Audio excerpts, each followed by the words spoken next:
myself. I'm me and nobody else. Ooh, I can't help but smile. Hey there, good people of the world, and welcome to another one of these things. A few months ago, I shot a video of the Zeiss 55mm Sonar T-Star and opened with a shot that may have caught your attention because it had a dramatically out of focus background that was taken with the Sirui Aurora 85mm f1.4, available for Sony, Fuji, L-mount, and Nikon shooters. I've been using it for several months now after watching reviews from people like Mark Bennett and Jared Polin, etc. They had great things to say about it. No, I don't have a deal with Sirui, and even if I did, the opinions in these videos will always be my own. This is the first lens I've owned from Sirui. Up until now, the only Sirui product I've owned is one of their tripods that my girlfriend bought me. It's a Traveler 5C.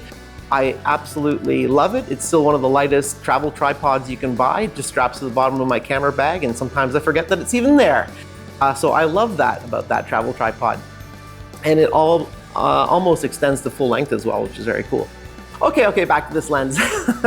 I've covered a few portrait primes here before. Years ago, it was Sony's 85mm f1.8, and then the crop sensor specific 56mm f1.4 from Sigma. But what in my opinion was the best portrait option for micro four thirds and APS-C is the Viltrox 75mm Pro. But now I'm using an A7C II much of the time. And long before buying it, I started looking at what might be my next full frame portrait prime. I was going to be spending a lot of money on a camera, so I was really hoping to find something that wouldn't break the bank, but still make me happy.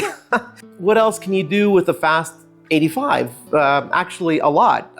Street photography, yes. If your autofocus is snappy enough, sports, selective landscape work, and one of my favorite things to do with the Fast 85 is low light on stage events, like concerts and things like that.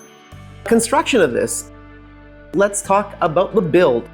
This may seem trivial, but aesthetically I'm not a fan of all the crappy typography on this. I'm a graphic designer, so that sort of thing bugs me. If a company goes through all this trouble developing a product and can't cross the finish line with the final touches, it's a little bit upsetting. The Aurora script here looks like it was just banged out on a keyboard and just left there without any finessing, which drives me crazy. I get that they've attempted some consistency here as well with these big numbers with their cinema lenses by, putting the big numbers on the side. When one has a set of cinema lenses, usually lined up in a Pelican case, the idea is that you can quickly identify the focal lengths during a lens swap. Those sets are usually like full of lenses that look almost identical, so the huge markings are a practical consideration because you want to be able to grab the right focal length right away. You don't need that on one of these. And not only that, but the 85 here and the f1.4 aren't even on the same baseline, which puts my OCD into overdrive. I don't travel with my portrait lens anymore, so I don't really care how heavy it is. If I'm out shooting with one of these, it's likely the only lens that I've got with me that day. It is a very well-built lens from what I can tell. It's not heavy considering we have a metal barrel. I know a lot of you will like that. Typically I prefer plastic lenses because they're a bit lighter. But this is only 540 grams. I think it's made of some kind of aluminum. We'll see how the paint holds up on it, but it seems pretty well baked on there. We have an aperture ring here that can be clicked or declicked with this little button here.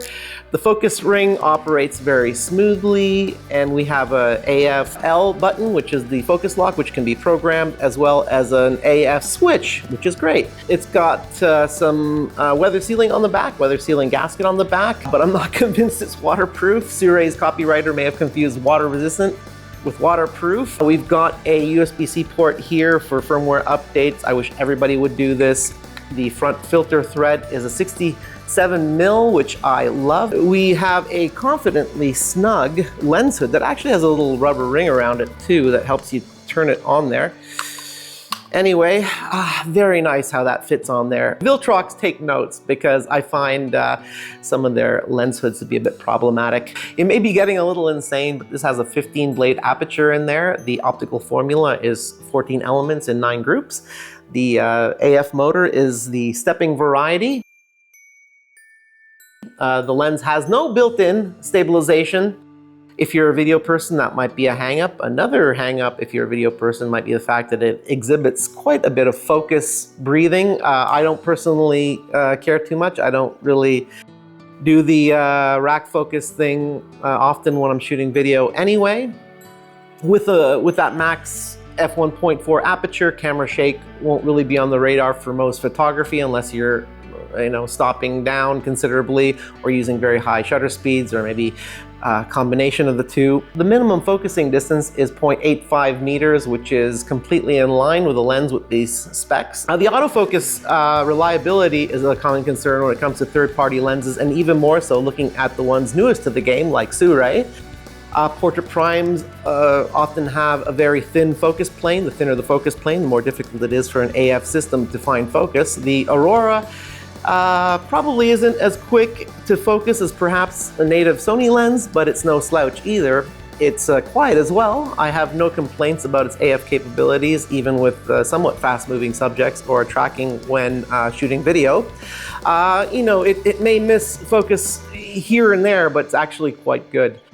Sharpness. Sharpness is what most will be hoping for when it comes to an 85. In the center, it is razor sharp. Falls a little off in the corners, but nothing that's really going to matter in the real world anyway.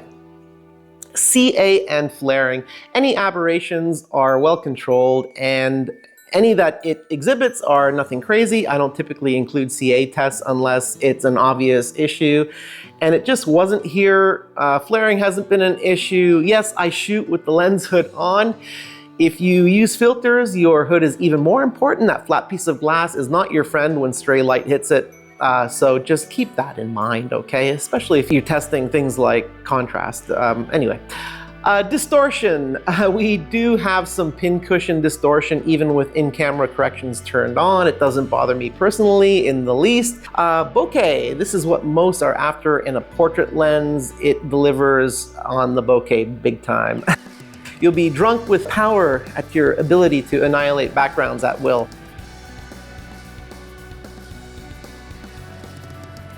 Those 15 aperture blades keep the balls round, and everything else is reduced to complete mush with a twist of the wrist. If you want character-filled swirls in your bokeh, this has much smoother bokeh than that. You do get a little bit of cat's eye going on in the periphery of the frame, but I certainly don't care about that personally. Some reviewers have mentioned the contrast not being 100% in this lens. I'm not going to be returning this lens for a lack of contrast. My PSA, my public service announcement, is to shoot with the lens hood on. As I said before, if you're reviewing contrast especially, I won't name names. Price. Currently, this is $500 USD on Amazon, which is sometimes 100 more or even less than Sony's own 85 1.8. I own that lens many years, and it's still a great choice if you're content with an f1.8 and no aperture ring. For a native Sony glass in f1.4 territory, you're shelling out $1,300 USD for the old 85 f1.4 GM or $2,000 for the updated GM2. So a lot of money. Sirui includes a padded case, which I thought I'd never use. It turns out it's nice to have when I want to throw it into a regular bag. They also include UV and black mist filter, both of which I won't use because I've invested a lot in filters from Tiffin. Conclusion. The magic I expect from the primes in this focal range does exist in this lens. With my APS-C cameras, my expectations for portrait primes completely changed after using the Viltrox 75mm f1.2. And so has, again, for full frame expectations with the Aurora. I really love that f1.4. Anything that comes out of this so far has made me very happy, and I can confidently recommend this to anybody looking for a relatively affordable 85mm f1.4 to round out their kit. As usual, I hope you all got something out of this one. If so, consider leaving me a thumbs up. If not, that's okay too. Please consider subscribing with notifications turned on so you don't miss any of this content in the future. And until next time, keep working to make your chosen idea a reality. Peace.